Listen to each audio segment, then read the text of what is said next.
Imaginez-vous dans une cellule sombre, seul, avec la mort qui approche à grands pas. Chaque minute semble être une éternité. Chaque pensée vous entraîne un peu plus loin dans l'angoisse. C'est dans ce cadre oppressant que se déroule le chapitre 7 de Le dernier jour d'un condamné de Victor Hugo. Un homme confronté à son destin inéluctable se demande si ses souffrances auront un sens, si son histoire pourra éveiller les consciences. Restez avec nous jusqu'à la fin de cette vidéo pour découvrir comment ces réflexions profondes résonnent bien au-delà de sa propre tragédie.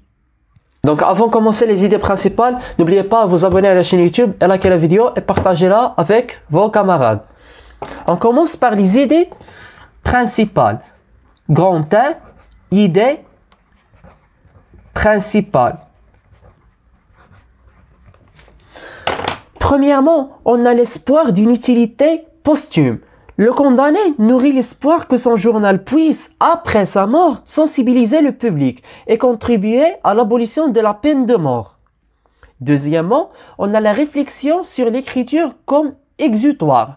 Il considère l'écriture de ses souffrances comme un moyen de soulager son angoisse, et donner un sens à ses derniers jours. Troisièmement, conscience de l'inéluctabilité de son sort. Malgré ses espoirs, il est conscient que sa condamnation est irrévocable, ce qui accentue son désespoir. On écrit? Donc on lit, premièrement, espoir d'une utilité posthume. Le condamné nourrit l'espoir que son journal puisse, après sa mort, sensibiliser le public et contribuer à l'abolition de la peine de mort. Deuxièmement, l'écriture comme exutoire. Il considère l'écriture de ses souffrances comme un moyen de soulager son angoisse et de donner un sens à ses derniers jours. Entre parenthèses, c'est vrai.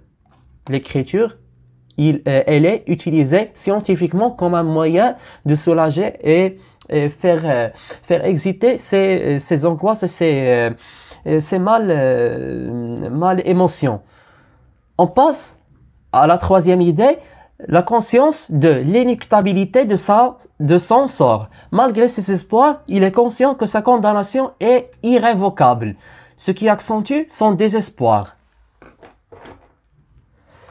La dernière idée, on ajoute une dernière idée, c'est le critique implicite du système judiciaire. À travers ses réflexions, il dénonce l'inhumanité du système qui le condamne, sans possibilité de rédemption. On écrit, on lit, quatrièmement et dernièrement, critique implicite du système judiciaire. À travers ses réflexions, ça veut dire ses écritures, il dénonce l'inhumanité du système qui le condamne, sans possibilité de rédemption. On réunit tout ça en un résumé plus précis. Restez avec moi, grand 2, résumé du chapitre. 2 points et on commence.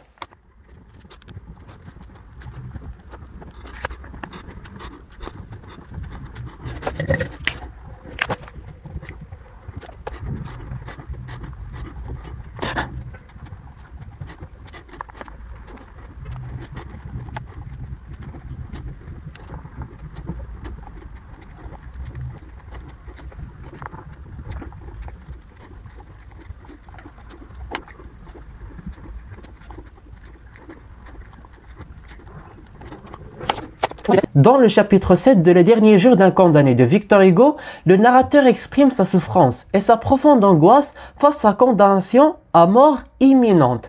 Il décrit la cellule exiguë, ça veut dire étroite, serrée, pressionnée, et sombre où il est enfermé, reflétant son isolement et sa détresse psychologique. Le condamné médite sur l'injustice de sa situation et la cruauté du système judiciaire qui le prive de toute humanité.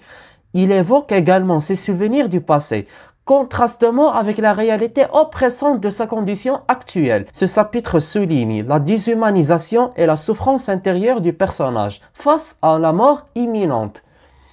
On relit, vous écoutez attentivement s'il vous plaît. Dans le chapitre 7 de Le dernier jour d'un condamné de Victor Hugo, le narrateur exprime sa souffrance et sa profonde angoisse face à sa condamnation à mort imminente.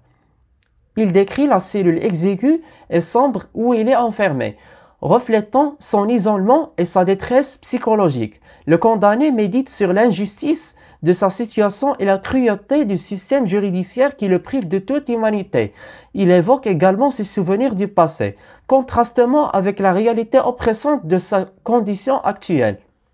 Ce chapitre souligne la déshumanisation et la souffrance intérieure du personnage face à la mort imminente. Et on a fini pour le chapitre 7 du roman Le dernier jour d'un condamné. Si vous trouvez ce contenu intéressant, n'oubliez pas de lâcher un like et abonnez-vous à la chaîne YouTube et partagez la vidéo avec vos amis. À très bientôt.